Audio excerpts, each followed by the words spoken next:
তা আমার খুব শরীর খারাপ। এখন বড় ছেলে নিয়ে ডাক্তারখানায় যাচ্ছে, ডাক্তারখানা থেকে আসি কেমন থাকি, কী ওষুধপালা লেখে, কি ব্লাড পরীক্ষা করতে হয় দেখি। আর 3-4 দিন, আজ 5 দিন মনে হয় একই টানে আছে, শরীর খারাপ, একটু নরম হয় না।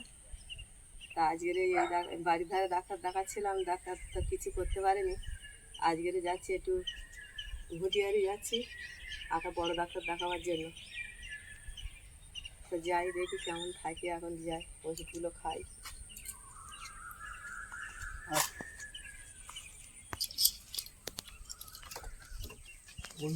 খাচ্ছে সেগুলো দেখাবি।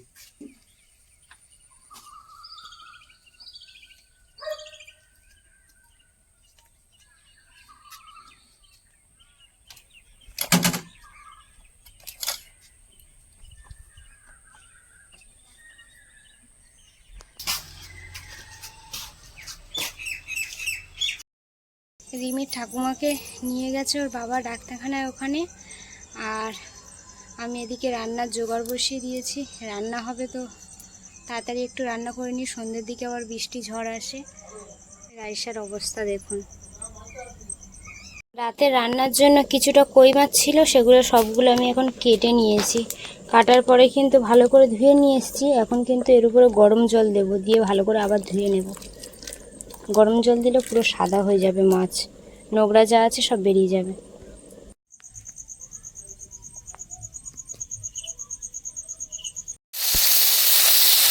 ভেন্ডিগুলো ভেজে নিচ্ছি, এদিকে ভেন্ডি আলু মাছ দিয়ে মাছগুলো ভেজে নিয়ে, মাছ তো ভাজা হয়ে গেছে, ওদিকে ভেন্ডি ভাজি আর এই আলু দিয়ে ঝোল হবে।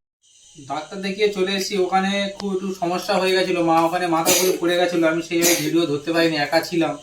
তা ওখান থেকে ডাক্তারখানা থেকে বাড়ি চলে এসেছি ওষুধ নিয়ে। তা মাকে এখন হঠাৎ মাথা ঘুরে গেল কেন? হঠাৎ পেটের যন্ত্রণা করতে করতে মাথা ঘুরে পড়ে গেছিলো, আমি একা ছিলাম, সেইভাবে আর দেখাতে পারিনি। আমার ভিডিও মাকে নিয়ে আবার ঠিক করে নিয়ে বাড়ি চলে এসেছি গাড়ি করে নিয়ে। এখন ওষুধগুলো ডাক্তারবাবু যেগুলো দিয়েছে সেগুলো এখন পর করে খেতে দেবো, ওষুধগুলো খাক।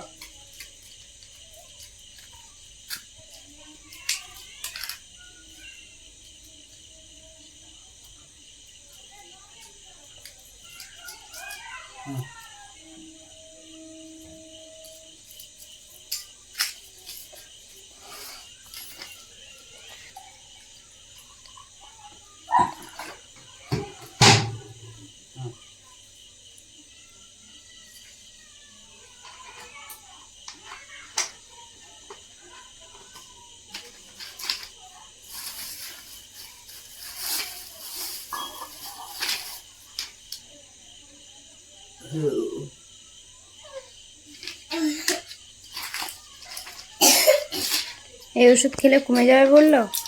এখন এইগুলো খেতে বলেছে, যদি খেয়ে কমে তো খুব ভালো, নাহলে আবার রক্তে রিপোর্ট করতে দিয়েছে।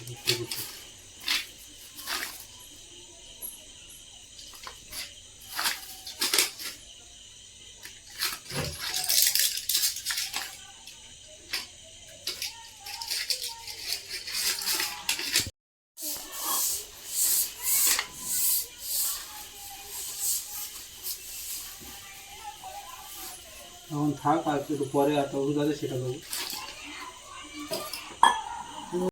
নাকি খাও।